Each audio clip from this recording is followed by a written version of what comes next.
ini sebetulnya dari saya coba untuk melangkah one step ahead, meskipun tadi sempat ditanyakan, oke, secara implementasi itu eh, kita sudah harus menuju ke sana dan butuh berapa lama. Tapi izinkan saya untuk setelah kita sampai pada tahap itu, kita coba melangkah satu langkah lebih depan lagi. Furthermore, eh, di sini mungkin untuk layarnya sudah terlihat belum ya, Bapak Ibu sekalian? Sudah, Mbak. Oke.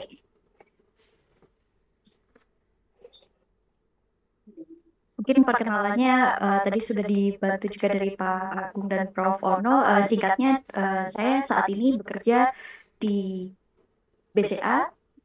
Setelah lulus di tahun 2002 kemarin, kebetulan langsung mendapatkan kesempatan untuk gabung ke BCA, specifically di tim yang terkait dengan IT Service Continuity, Bapak Ibu. Day-to-day operation yang saya support itu related dengan IT Disaster Recovery Program. Jadi agak banyak berinteraksi dengan tim bisnis, dengan tim IT sebagai jembatan untuk memastikan bahwa seluruh layanan IT yang ada di BCA ini tetap hidup apapun yang terjadi untuk mensupport bisnis-bisnis kritikal kita. Nah, sebagai pengantar mungkin sebelumnya dari Pak Bagus coba menjelaskan terkait dengan organization ambidexterity secara konsep, penerapan di industri dan government. Dan di sini saya coba untuk mengimplementasikannya dalam konteks agar satu organisasi bisa mencapai organization resilience atau ketahanan.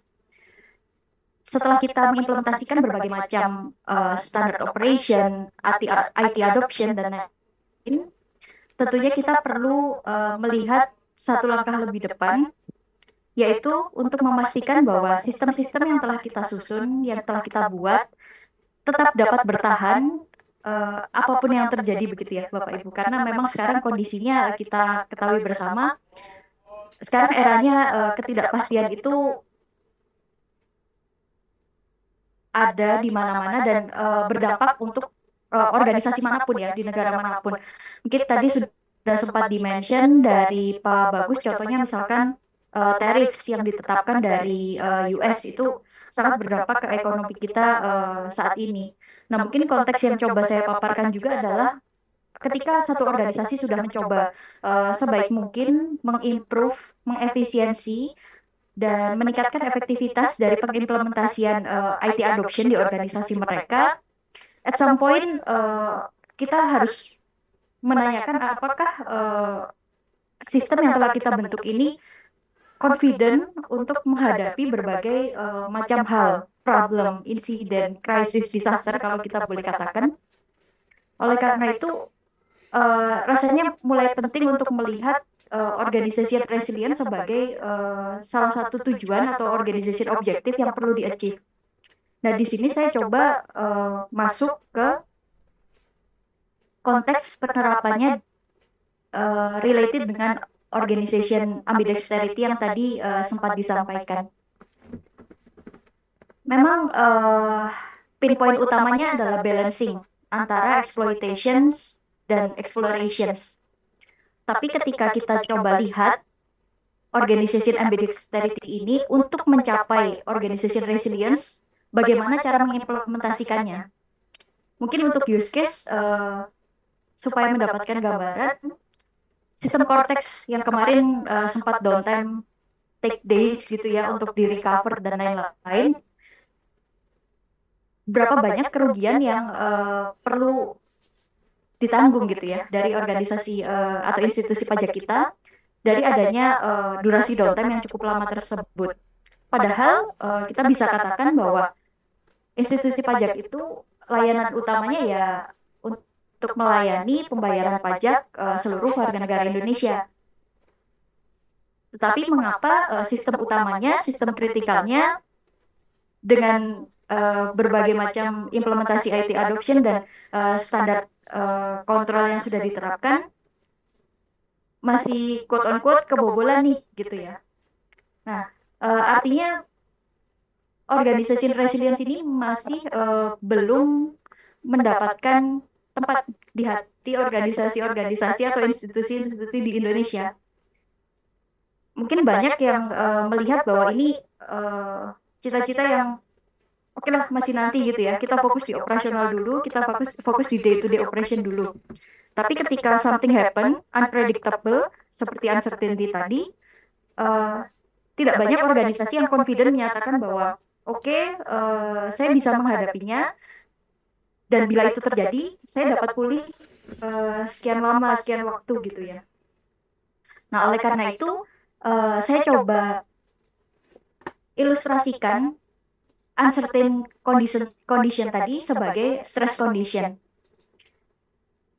Maka organisasi akan melihat dua POV. Bagaimana strategi organisasi dapat merespons secara proaktif dan merespons secara reaktif. Bagaimana balancingnya untuk menciptakan organisasi resilience tadi. Ketika kita bicara proaktif response, maka organisasi diharapkan dapat exploit, melihat, memperhatikan apa-apa saja yang sudah tampak di depan mata, yang saat ini sudah dapat teridentifikasi gitu ya. Contohnya misalnya ancaman yang ada, kerentanan yang embedded gitu ya di sistem kita. Dan dari sana kita akan mendapatkan resiko yang perlu dipikirkan oleh organisasi. Objektifnya apa? Objektifnya adalah untuk menyusun dan mengimplementasikan strategi mitigasi atas ancaman dan kerentanan yang predictable tadi. Furthermore, organization harapannya kita bisa robust atau kuat gitu ya. On the other hand, ada banyak uncertainty ataupun resiko ataupun ancaman yang sifatnya unpredictable. At any time bisa terjadi, bahkan kita juga at some point tidak memiliki mata alam sampai ke sana gitu ya untuk melihat apakah ini possible terjadi atau tidak. Disitulah reaktif strategi ini perlu kita godok hingga pada maturity bisa membangun organization resilience. Kuncinya adalah ketika kita bicara uncertainty yang sifatnya itu unpredictable, at any time bisa terjadi, impact-nya massive, kita bisa bahasakan umumnya itu dengan kondisi krisis ataupun kondisi disaster. Maka eksplorasi di sini adalah berusaha melihat potensi-potensi risiko yang meskipun probability-nya kecil untuk terjadi, tapi secara impact besar, sehingga kita perlu siapkan. Kita perlu pastikan organization readiness ini, sehingga kita bisa menciptakan ataupun membuat satu prosedur respons yang adaptif. Itu kan salah satu kata kunci dari exploration juga ya. Nah, by the end of the day, harapannya dari organisasi ini bisa mencapai resilience. Mungkin supaya agak lebih jelas sedikit, di sini saya coba kutip definisi dari Prof. ataupun Dr. David Wilson. Robustness itu sendiri lebih kepada kemampuan organisasi untuk dapat bertahan secara stabil, mempertahankan 100% level performance-nya organisasi, apapun yang terjadi. Bila terjadi problem, gangguan, dan lain-lain, itu harapannya tetap bisa stabil mempertahankan performance-nya di 100%. Dan ini relevan dengan kata kunci exploitation tadi ya, harapannya memang tercipta stabilitas operasional. Tapi at some point ada kendala, gangguan, stress condition yang unpredictable tadi, impact-nya akan menyebabkan performance degradation. Organisasi akan memilih apakah dia akan menjadi organisasi yang bisa bounce back, kembali lagi ke performance 100% mereka, atau worst of the worst case, performance-nya turun sampai 0% atau tadi dimention dari Pak Agung, PHK atau collapse gitu ya. Nah, di sini adalah gap, bridge, ataupun perbedaan antara robustness dan resilience. Karena saya fokus pada bagaimana kita dapat menciptakan atau mengejar dua item ini, robustness and resilience, maka saya akan coba highlight kontrol apa sih yang sebetulnya bisa kita gunakan untuk mencapai dua hal ini, robustness dan resilience. Mungkin beberapa kontrol ini sudah dimention juga ya dari Pak Bagus tadi dalam presentasinya, diantaranya terkait dengan manajemen resiko dan keamanan informasi. Nah, ini akan berkaitan erat dengan proactive response untuk mencapai robustness melalui enterprise risk management yang dikelola dengan baik. Dan di satu sisi, tadi juga sebetulnya sempat dimention terkait dengan manajemen keamanan informasi. Ini secara kontrol kita bisa implementasikan dengan business continuity management. Mungkin masuk ke organization capability yang pertama, yaitu bagaimana kita dapat membangun proactive response dan mencapai robustness melalui enterprise risk management.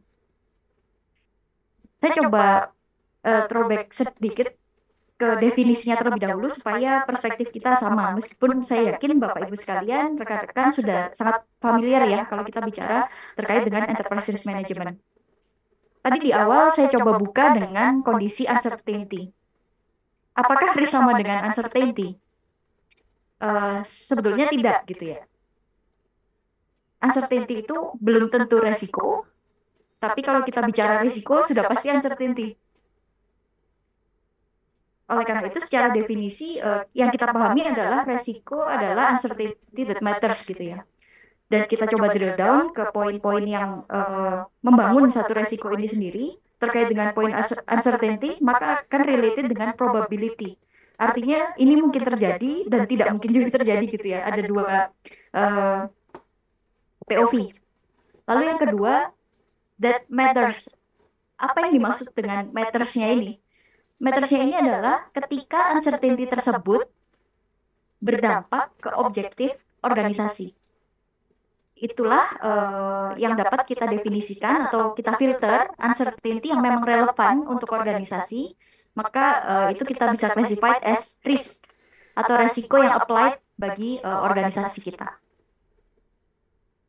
Masuk ke proses enterprise risk manajemennya, di sini mungkin singkat saja karena mungkin biasanya ya kalau kita bicara detail proses penerapan implementasi ERM itu tentunya mungkin butuh satu sesi lagi 2-3 jam gitu ya Pak Bagus ya. Tapi di sini saya coba simplified, apa sih sebenarnya yang dilakukan oleh organisasi untuk dapat menerapkan enterprise risk management. Step pertama adalah define the context. Konteks di sini adalah sebetulnya untuk scoping dan untuk memahami kondisi dari organisasi itu sendiri. Internal kondisinya seperti apa, eksternal constraint-nya itu apa. Setelah organisasi memahami kondisi internal dan eksternalnya ini, akan membantu scoping gitu ya. Proses ERM ini akan dilakukan sejauh mana. Sebelum masuk ke step yang kedua untuk mengidentifikasi resiko. Itu ya kata kuncinya sudah sempat saya mention tadi ya. Ketika kita mengidentifikasi resiko, dilihat uncertainty mana yang memiliki likelihood dan impact yang kemungkinan akan affect organization kita. Setelah diidentifikasi, perlu dianalisa, dikalkulate, di rating supaya kita tahu level risk mana yang perlu kita perhatikan, mana risk yang penting gitu ya untuk kita prioritaskan responsnya. Nah, ini respon ini step berikutnya. Untuk menjawab pertanyaan, apa sih yang bisa kita lakukan terhadap resiko-resiko yang sudah teridentifikasi. Nah, setelah diidentifikasikan atau disusun strategi per masing-masing risk tersebut berdasarkan prioritasnya, maka dapat diimplementasikan kontrol, mana risk yang bisa kita transfer, kita hindari, dan lain-lain. By the end of the day, setelah organisasi ini menjalankan proses end-to-end ini, tentunya harapannya akan tetap dapat dilakukan monitoring dan review berkala. Tujuannya sebetulnya dua, untuk memastikan adanya improvement dan ensure supaya risk register kita ini masih relevan, masih valid dengan kondisi risk landscape yang mengelilingi organisasi kita sesuai dengan kondisi terkininya. Tentunya kalau kita bicara proses simple seperti ini, dibayangkan akan, doable dong untuk organisasi saya menerapkan enterprise risk management ini. Tapi sebetulnya kenyataannya di lapangan ada banyak challenge gitu ya untuk mengimplementasikan ERM.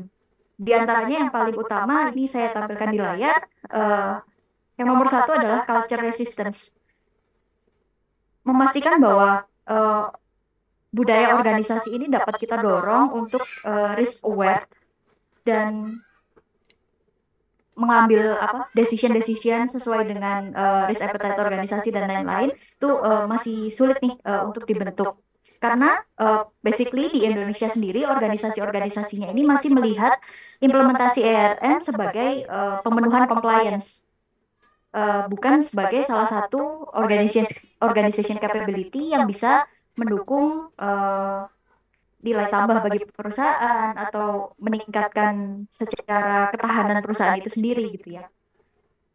Termasuk juga ada kompleksitas di sini untuk mengimplementasikannya dan secara risk landscape yang mengelilingi organisasi seperti yang kita ketahui, semakin ke sini perubahannya semakin cepat. Tentunya ada banyak hal yang bisa kita lakukan untuk memastikan bahwa ERM ini dapat diimplementasikan dengan baik, yaitu dengan membangun risk culture yang kuat. Nah, mungkin kalau tadi, wah tadi dibilang susah nih bikin risk culture, tapi di bawah harus dibangun nih yang kuat. Sebenarnya caranya gimana? Drivennya adalah top-down approach. Artinya strong risk management itu akan inline dengan strong risk leadership. Ketika top manajemen organisasi itu sudah memiliki concern ke arah risk management ini, dia akan menginfluence level-level di bawahnya, level manajerial, operasional, hingga teknis gitu ya, untuk mengimplementasikan risk culture ini. Itu menjadi satu solusi gitu ya sebetulnya untuk dapat membangun culture risk di satu organisasi. Lalu yang kedua, karena prosesnya kompleks untuk diintegrasikan dan lain-lain, penggunaan standar seperti ISO 31000, 27 seri 27000 itu bisa membantu proses implementasinya ini. Dan yang terakhir ini tadi sempat dimention juga dari Pak Bagus ya, kita harus mulai men-shifting pemikiran kita bahwa resiko itu tidak selalu negatif kok. Kalau kita melihat matriksnya kan selalu resiko identifikasinya dikasih tanda warna merah gitu ya. Ada risk yang warna hijau. Artinya resiko ini sejalan dengan opportunity sebetulnya. Ketika resiko diintegrasikan pada setiap pengambilan keputusan di satu organisasi, maka kita akan melihat dua hal ini. Masuk ke capability yang kedua, BCM. Tujuannya untuk apa? Untuk menciptakan reactive response dan mencapai organization resilience. Pada konteks risk management tadi, kita mengidentifikasi resiko-resiko dan untuk resiko yang secara probability-nya itu sangat jarang terjadi, tetapi apabila terjadi itu impact-nya masif untuk perusahaan, strategi responsnya adalah bukan mitigasi, bukan di-reduce, tapi kita accept dengan contingency plan yang perlu kita siapkan, rencana keberlangsungan yang perlu kita siapkan. Key poinnya adalah umumnya untuk menghadapi catastrophic event, artinya ketika dia terjadi akan massive impact-nya ke company kita. Even itu rarely happen, tapi possible gitu ya. Sangat jarang terjadi, tapi mungkin untuk terjadi. Dan secara konsentrasinya sendiri, ini tidak akan fokus untuk keseluruhan proses bisnis atau layanan organisasi yang dijaga, tapi kita akan prioritas pada mana-mana saja yang kritikal. Kritikalnya di sini didefinisikan dengan apakah dia akan impact ke aspek finansial, reputasi, legal, atau regulatory aspek gitu ya, serta operational risk appetite. Prosesnya sendiri dimulai dari penetapan programnya, artinya organisasi perlu melihat siapa sih yang akan menjalankan program BCM ini. Pasti butuh support, resource, dan lain-lain. Strukturnya seperti apa? Direct reportnya ke siapa, hingga policy atau ketentuan yang mendasari implementasi BCM ini. Untuk kemudian masuk ke tahap pertama yaitu analisa untuk melihat mana-mana saja layanan proses bisnis yang dimiliki oleh organisasi, tapi yang paling kritikal. Artinya ketika dia terganggu, mati 30 menit, 1 jam, 15 menit saja, sudah berdampak sangat signifikan bagi organisasi. serta kita perlu mengidentifikasi apa-apa saja resiko yang menempel ke layanan kritikal tersebut. Untuk kemudian kita develop strateginya seperti apa. Dan kita terapkan begitu ya kontrol kontingensinya, dan kita uji prosedur rencana keberlangsungannya ini supaya bisa dioperasikan during crisis atau dalam kondisi yang tadi ya unpredictable. Cara berkala pun harus direview dan dimonitoring supaya tetap relevan dengan kondisi existing organisasi. Challenge-nya masih mirip-mirip mungkin ya dengan yang risk management tadi. Culture menjadi problem pertama, lalu support dari top management itu juga menjadi concern dalam implementasi BCM ini. Kompleksitasnya, karena sekarang IT adoption itu udah marak, lalu luas, masif, dan kalau konteks di bank sendiri kan kita tahu sistem mulai dari yang zaman jadul mainframe sampai ke cloud semuanya dipakai nih. Nah, artinya ada kompleksitas di sana. Sampai pada dependensi ke third party dan lain-lain. Sehingga menyebabkan implementasi dari BCM ini sulit untuk diterapkan. Oleh karenanya, kita perlu mengintegrasikan strategi BCM ini dengan strategic objektif perusahaan supaya bisa mendapatkan support tadi ya, end to end, dan dapat dijalankan. Mengadopsi framework seperti yang ERM tadi itu juga bisa menjadi satu solusi. Nah, risk culture-nya di sini sendiri juga bisa dibangun dengan training, awareness, atau insentif program dan lain-lain gitu ya. Sehingga organisasi ini melihat BCM ini bukan nice to have, tetapi must to do gitu ya. Nah, ini menarik saya coba tambahkan konteks IT disaster recovery planning yang mungkin dari Bapak Ibu sekalian agak lebih familiar dan akan lebih seru nih ketika membahas yang IT disaster recovery ini.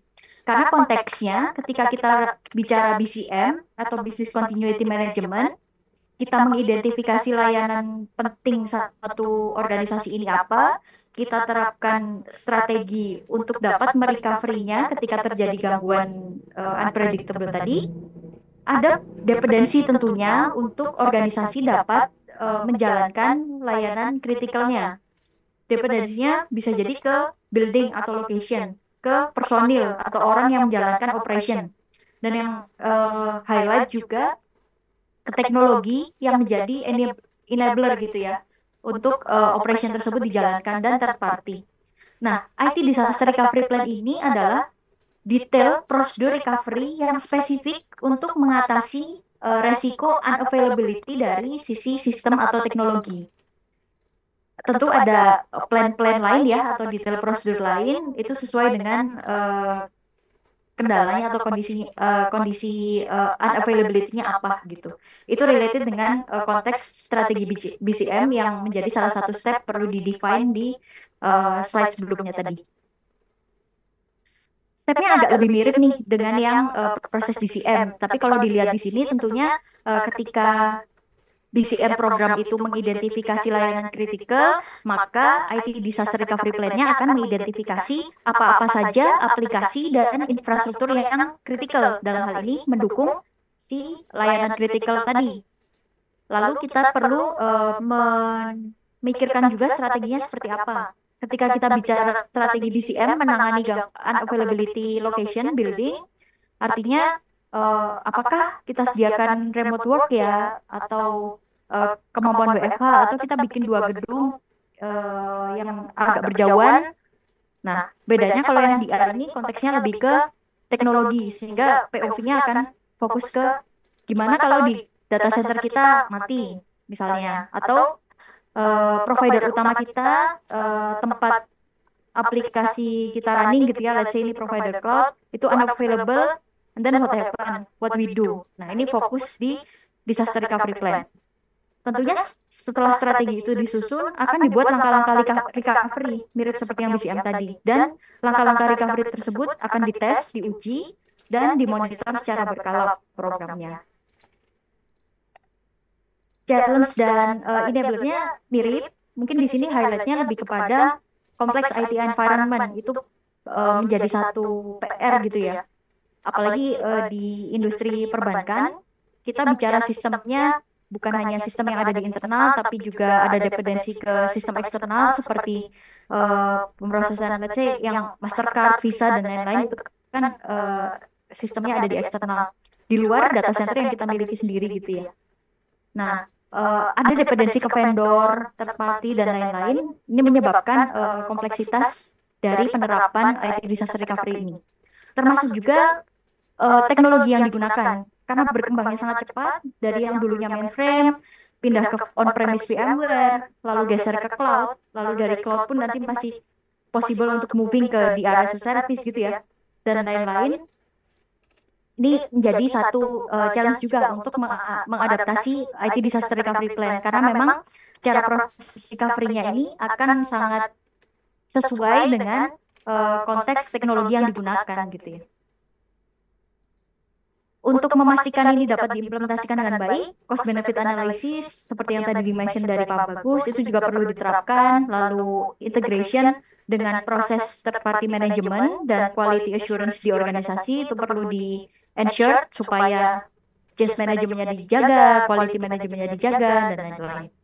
Termasuk benchmarking, training, dan post incident review ini perlu untuk meningkatkan awareness karena memang secara awareness itu rasa-rasanya menjadi PR ketika kita mengimplementasikan konteks yang sifatnya ini proses gitu ya, proses yang mungkin non-operation ya. Ini kan jarang gitu ya organisasi melihat ini sebagai hal yang perlu dilakukan unless itu diatur oleh regulator.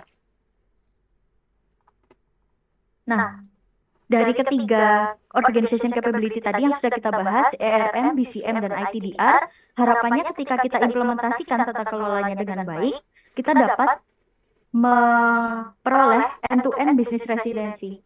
Artinya, ketika operation biasa tidak terjadi apa-apa, kita bisa meminimalisir resiko dengan risk reduction yang kita peroleh dari proses enterprise risk management. Lalu, ketika insidennya itu masih predictable, itu pun kita masih bisa bertahan gitu ya. Tapi at the end of the day, ketika ada event yang unpredictable, massive, impact-nya dan lain-lain, dan sifatnya itu krisis atau disruptif, maka BCM bisa kicks in. Detail proses recovery yang kita define di BCM dan ITDR tadi, itu bisa kicks in untuk membantu organisasi ini recover. Artinya kemampuan resiliensi yang bounce backability tadi bisa kita peroleh. Meskipun kembalinya let's say ke minimum requirement dulu, baru sampai nanti perlahan-lahan kembali ke business as usual 100% level performance. Nah, sekarang saya coba sampaikan trennya di Indonesia ini seperti apa sih journey of resilience ya, yang sebelumnya ada dan yang saat ini sedang ramai gitu ya di Indonesia, khususnya di banking sektor. Karena memang saya coba riset kemana-mana melihat gitu ya, kalau di luar negeri penerapan business continuity management ini sudah multi sektor. Governance menerapkan, healthcare menerapkan, industri manufacture, airlines, dan lain-lain itu menerapkan. Tapi kalau di Indonesia, rasa-rasanya lebih fokus ke financial industry. Itu pun journey-nya didorong dengan adanya regulasi yang mengatur. Nah, kalau berangkat dari sebelum tahun 2000-an, itu sifatnya lebih ke ad hoc. Artinya dari masing-masing organisasi itu menerapkan ERM, BCM, dan ITDR itu tanpa adanya regulasi yang mengatur. Artinya atas kesediaan masing-masing organisasi dan awareness gitu ya. Dan fokusnya itu sendiri pun belum end-to-end, belum sampai pada resiliensi, tapi lebih kepada asset protection dan risk control dulu. Lalu masuk di awal tahun 2000-an, 2003, 2005 if I'm not mistaken, itu sudah mulai masuk regulasi yang mengatur terkait dengan risk management, specifically di banking sektor. Itu kalau tidak salah ada surat edaran BI gitu ya, yang meng-highlight perlu adanya risk management, specifically terkait dengan kredit, market risk, operational risk gitu ya, tapi masih general. sampai pada tahun 2011 kalau tidak salah ya, itu operational risk management ini mulai di-highlight oleh regulator. Artinya secara requirement itu mulai diperkuat dan mulai di-mention tuh aspek business continuity di sana. Artinya yang tadi sifatnya proaktif mulai melihat atau explore ke konteks yang reaktif si business continuity ini tadi. Sampai pada tahun 2016 kalau tidak salah ya, itu yang ketentuan dari BI dan OJK terkait dengan operational risk management diupdate untuk meng-highlight detail yang lebih komprehensif gitu ya terkait dengan business continuity management dan diiringi dengan adanya POJK baru juga ini saya izin baca tahun 2022 itu terkait dengan penyelenggaraan teknologi informasi. Jadi konteks IT disaster recovery plan-nya itu sudah mulai di-cover oleh regulator. Dari jurnal ini kita lihat perkembangannya memang driven by compliance gitu ya untuk banking sector di Indonesia. Dan rasa-rasanya ITDR itu mulai ter-highlight karena memang secara banking industri sendiri itu sudah mulai beralih layanannya dari yang tadinya di cabang bergeser ke e-banking dan lain-lain. Nextnya apa? Kalau kita coba lihat ke perkembangan resilience landscape secara global, sebetulnya di negara-negara lain secara skop penerapannya pun sudah jauh lebih luas begitu ya dari Indonesia. Yang artinya kita satu dua langkah di belakang mereka gitu. Even furthermore dari mereka sudah excel lebih jauh lagi nih, bukan hanya melihat business continuity management, tetapi operational risk management yang juga mengakomodir potensi-potensi resiko terkait dengan cyber attack dan third party risk management.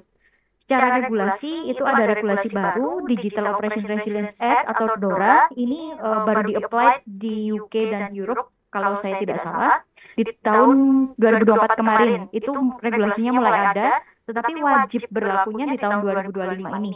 Nah, dia mulai melihat end-to-end supply chain gitu ya. Triggernya apa? Karena COVID-19 kemarin. Tapi kalau kita bicara konteks di Indonesia, memang masih mengadaptasi yang BCM dan secara maturity-nya pun masih bisa dikatakan level ini ya agak lebih rendah gitu compare to BCM di negara-negara lain. Lalu kita juga sudah perlu melihat beyond resilience, yaitu anti-fragility. Artinya ketika satu stress condition atau kondisi yang resiko tadi atau uncertainty tadi terjadi, kita perlu proaktif memikirkan strategi mitigasi. Yang kedua, kita perlu reaktif memikirkan strategi recovery agar kita bisa bounce back. Tapi furthermore, kita juga harus melihat benefit dari disruption tersebut. Sehingga apabila terjadi disruption, kita bukan hanya bounce back, bukan hanya survive, tapi bisa thrive. Nah, ini adalah konsep beyond resilience atau kita biasa mention dengan anti-fragility di global resilience landscape ya, artinya di negara-negara lain mulai mengarah ke sana. Melihat opportunity dari satu disruption yang terjadi. Lalu, dari sisi konteks risk manajemennya sendiri, ini sudah bukan kontekstual compliance saja, tetapi sudah melihatnya jauh ke risk intelligence. Artinya, risk ini diintegrasikan pada setiap decision process organization. Dan karena dimension intelligence di sini artinya dia mengambil data-data yang bisa kita katakan di real time gitu ya. Jadi sudah tidak berlaku matriks-matriks resiko yang mungkin kita kenal low, medium, high gitu ya. Likelihoodnya berapa, impactnya berapa. Ini sudah furthermore menggunakan teknik-teknik yang lebih advance gitu ya. Dan menggunakan data-data yang lebih real time. Artinya ada support dari AI, terus risk report dan lain-lain gitu ya. Dan integrated risk management. Ini artinya melihat dua POV resiko yang sifatnya perlu dimitigasi atau negatif dan sifatnya perlu di seeking atau dikejar yaitu opportunity gitu ya. Ini integrated risk management. Lalu untuk Indonesia bagaimana gitu ya? How we get there? Meskipun saya mention beberapa kali, kita ini masih satu dua langkah di belakang nih gitu. Sebetulnya kita harus mulai kembali ke culture dan awareness-nya dulu yang perlu kita bangun. Dari tiga aspek, people, process, and technology, kita perlu shifting mindset, kita perlu upgrade skill, kita perlu menyamakan perspektif leader di organisasi gitu ya untuk melihat bahwa sebenarnya risk management, BCM, ITDR, dan ORM in general gitu ya, operational risk management itu bukan something yang luxury, bukan something yang nice to have, tapi kita harus invest di sana untuk itu tadi ya must do gitu ya, bukan hanya nice to have. Karena memang tidak jarang organisasi itu memikirkan yang day to day operation saja, tapi ketika dari something wrong sampai degradasi performance-nya itu mendekati zero, itu kan potensial collapse-nya besar ya. Nah, memang belum memikirkan sampai sana, tapi kita harus mulai melihat ke arah sana gitu. Dan secara konteks risknya pun jangan dilihat dari operasional saja, perlu diperhatikan concern risk lain seperti regulator, komitmennya seperti apa, ada sangsikah, dendakah, bila tidak dijalankan itu akan impact ke disband layanan kita kah, termasuk juga reputasi organisasi. Karena memang ada satu survei yang saya baca baru kemarin ini dan saya rasa itu konsisten ke beberapa tahun ke belakang. Apa sih yang paling susah dipulihkan ketika terjadi satu krisis ataupun disaster?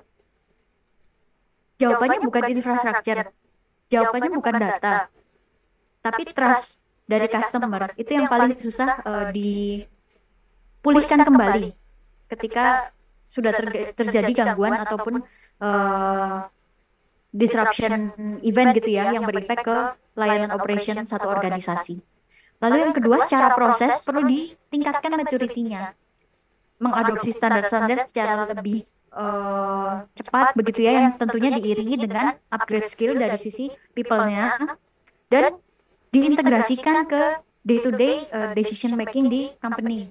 Itu menjadi penting gitu ya untuk supaya konteks risknya ini bukan satu proses yang terpisah dijalankannya, BCM juga bukan satu proses terpisah, tapi adalah satu kesatuan proses yang memang harus diintegrasikan dengan day-to-day operation kita. Dan yang terakhir terkait dengan teknologinya, ini mostly kan seperti kita tahu kalau kita bilang, kita harus mulai nih assess risk di company kita. Kita bukalah Excel, kita bikin istilahnya matriks-matriks gitu ya, untuk mengakses gitu. Tapi furthermore, hal-hal yang seperti itu sudah harus dikurangi. Kita gunakan tools, kita gunakan otomasi, termasuk kalau kita bicara ketahanan satu sistem, let's say. Kita punya satu aplikasi running di data center A. Lalu ketika ini mati, kita kan manual tuh switch repointing ke data center secondary kita. Tapi bisa tidak ya hal-hal seperti ini tuh diotomasi dan lain-lain.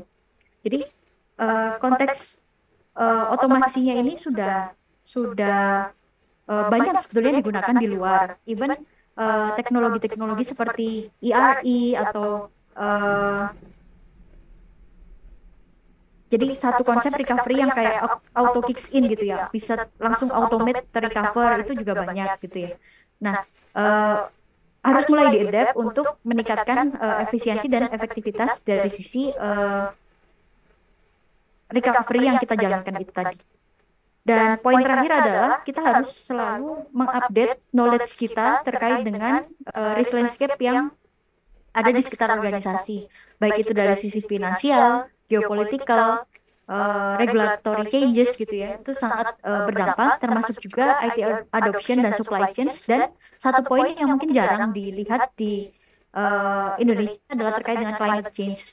ISO 27000 dan 31000 if I'm not mistaken, dia ada revisi terbaru yang memang meng-highlight terkait dengan climate change. Mengapa? Karena memang dilihat resikonya ini ke natural disaster, menyebabkan natural disaster itu mulai meningkat nih. Dan mungkin saya coba tutup dengan apakah hal yang coba kita bentuk ini relevan untuk kita kembangkan 2-3 tahun ke depan. Termasuk saya lihat di daftar hadirnya kalau tidak salah banyak mahasiswa juga ya dan Bapak Ibu pengajar. Mungkin mohon izin, apakah secara skills untuk mendukung sistem resilience ini ataupun resiliensi satu organisasi ini relevan untuk dimiliki eh, generasi muda gitu ya, termasuk saya. Nah, kalau kita coba lihat WWF ini mengeluarkan reportnya tahun eh, kemarin kalau tidak salah ya, atau oh tahun ini di tahun 2025 mohon maaf, itu core skill apa saja sih yang akan relevan dan sangat dibutuhkan di tahun 2030. Salah satunya adalah terkait dengan resilience, flexibility, and agility. Nah, artinya konteks ini relevan gitu ya, baik itu untuk individu, institusi, organisasi, atau sebetulnya community atau komunitas eh, warga masyarakat pada umumnya gitu. Sebetulnya ini adalah hal penting yang perlu diperhatikan. Mungkin itu saja ya. Bila ada kekurangan, mohon maaf. Saya kembalikan ke Pak Agung dan Kak Amanda ya. Ya, terima kasih. Keren, Mbak. Saya sampai pusing nih. Semoga, nah itu Pak, semoga tidak membingungkan gitu ya Pak. Ya, tapi secara mungkin harfiah besarnya terkait dengan organisasi ambidexterity ini mungkin masuk di pelajaran tata kelola, ya. Tata kelola teknologi informasi. Nah, karena perlunya kesiapan yang nggak bisa sporadis ya, harus ditinjau satu persatu. Ini Mas Bagus masih standby nih? Masih Mas, tenang saja. Masih, oke. Prof, oke kan. Mau tanya dulu nggak Prof, sebelum ke pertanyaan teman-teman nih? Waduh, jujur saya ini lagi stres mikirinnya kira-kira kuliah apa yang harus kita siapin buat anak-anak ya. Itu sih, jujurnya saya stresnya di situ aja sih. Karena jujur, kalau saya pribadi saya nggak punya jam terbang kayak Mbak Amira. Jadi saya nggak punya insting kuliahnya. Tapi kalau ngelihat Mas Bagus tadi ngomong, kayaknya oke juga sih. Kayaknya kita perlu nambahin sesuatu di kuliah-kuliah ya, biar siap. Ya, Tapi saya nggak tahu nih betul. jawabannya apa, saya nggak tahu. Siap, siap, siap. Oke, sebelum pertanyaan ke sana, saya mau nyoba tanya dulu deh. Ini kan organisasi ambidexterity ya. Mungkin boleh dijawab deh sama Mbak Amira atau Mas Bagus. Kira-kira nih eh, perlu pokja nggak ya, kelompok kerja nggak ya? Atau ini masing-masing leadernya di suatu organisasi harus inovasi, adaptif, atau memang diserahkan sepenuhnya oleh si pokjanya itu kalau memang perlu? Monggo. Mungkin saya coba jawab dulu ya Mas dari sisi pemerintah ya. Jadi kalau di kita untuk inovasi, itu sebenarnya inovasi sekarang banyak yang sifatnya bottom up ya. Jadi kalau dulu mungkin inovasi itu harus dari sifatnya inovasi para pejabatnya yang akan diimplementasikan ke jajaran di bawahnya. Kalau sekarang tuh inovasi lebih banyak sifatnya bottom up. Jadi inovasi-inovasi yang kecil-kecil itu diterapkan di unitnya, nanti baru diterapkan juga di satu instansi gitu ya. Lalu kalau terkait Pokja itu balik lagi. Karena kalau di pemerintahan memang kita ada tim inovasi tingkat kota ya. Nanti di setiap pemerintah, di setiap unit kerjanya atau dinasnya itu ada kayak koordinator inovasinya. Tapi tetap aja itu hanya sifatnya mengkolektifkan dan meliterasi pentingnya inovasi dalam meningkatkan efektivitas efisiensi kerja di instansi masing-masing. Tapi inovasi tetap datangnya itu dari masing-masing person pegawai yang ada di instansi pemerintah. Itu kalau saat ini sih Mas. Dan paling penting tadi juga inovasi itu juga sifatnya nggak boleh liar ya, nggak boleh sporadis. Jadi inovasi yang kita buat itu memang harus termanage ya. Jadi harus ada dasarnya dulu. Jangan sampai inovasi tapi nggak ada hubungannya sama tupoksi kita. Itu sih yang ada di pemerintah saat ini. Oke, sip. Nah, ini ada pertanyaan nih dari Mas Denny Ahmad. Saya nggak tahu Prof mau jawab atau sesuai materi. Kalau misalkan di sektor perbankan atau penyedia layanan ISP atau Diskominfo, bagaimana cara memblokir transaksi keuangan yang mungkin sifatnya judi online? Gitu. Karena kita tahu SEO paling baik untuk backlink adalah bobol government. Bagaimana memetakannya gitu atau apa yang perlu dilakukan? Monggo, mungkin siapa yang Mbak Amira atau Mas Bagus silakan. Ya, mungkin ini menarik sekali sih pertanyaannya. Ya di level proteksi transaksi begitu ya Pak. Kalau kita bicara di sektor perbankan, bukan hanya level alting sebetulnya ya. Kita bicaranya sudah mulai ke even forecasting gitu ya. Sebenarnya dari sisi pola-pola transaksi apa saja sih yang bisa kita identify as atau kita prediksi as itu transaksi yang berbahaya gitu. Konteks AI dan big data di sini sangat kuat gitu ya. Artinya organisasi perbankan tentunya sudah berjalan bertahun-tahun lamanya. Kita punya data transaksi di core system kita. Hal itu yang kita cemplungin tuh, kita masukin ke big data dan lain-lain untuk kemudian dilihat polanya apakah ini tuh bisa di-identify as transaksi genuine. Genuine itu artinya normal lah ya dilakukan oleh orang gitu ya. Bukan transaksi-transaksi yang sifatnya berbahaya. Tapi karena memang konteks kejahatan transaksi keuangan itu semakin berkembang, eh, model ataupun polanya ini tadi, patternnya itu harus terus diupdate sehingga umum untuk adanya satu tim atau satu divisi biro atau divisi gitu ya, yang fokus menangani hal-hal seperti ini gitu ya untuk monitoring transaction fraud, terus monitoring anti money laundering dan lain-lain. Artinya memang day-to-day operation-nya adalah untuk melihat pola-pola transaksi yang ada dan bila ada yang mencurigakan diinvestigasi lebih lanjut. Lalu ditanya detail teknisnya nih, apakah menggunakan teknik masking domain, VPN dan lain-lain sampai ke level cloud hostingnya. Ya, tentunya di level teknologi ini ada banyak sekali jagaannya. Ketika kita bicara transaksi perbankan karena sangat sensitif gitu ya, kita bicara uang dan trust dari customer, ada banyak sekali layer protection sebetulnya. Jadi di level depannya, artinya firewall-nya dan lain-lain kita jaga, terus sampai masuk ke dari network masuk ke server kita jagain lagi, sebelum masuk ke database jagain lagi. Cuman mungkin banyak yang assume kalau ini pasti makan biaya mahal dan lain-lain. Oleh karena itu proteksi ini memang harus dilihat risk appetite-nya seperti apa gitu ya dari satu organisasi untuk bisa diimplementasikan sejauh mana gitu ya. Karena memang quite costly, tapi cost seberapa pun itu perlu di invest gitu ya untuk ensure data protections, transaction protections, sampai pada customer loyalty atau trust nasabah. Keren, keren, keren. Mas Bagus, gimana nih Mas Bagus? Ini seperti yang kita tahu, biasanya government nih paling paling sering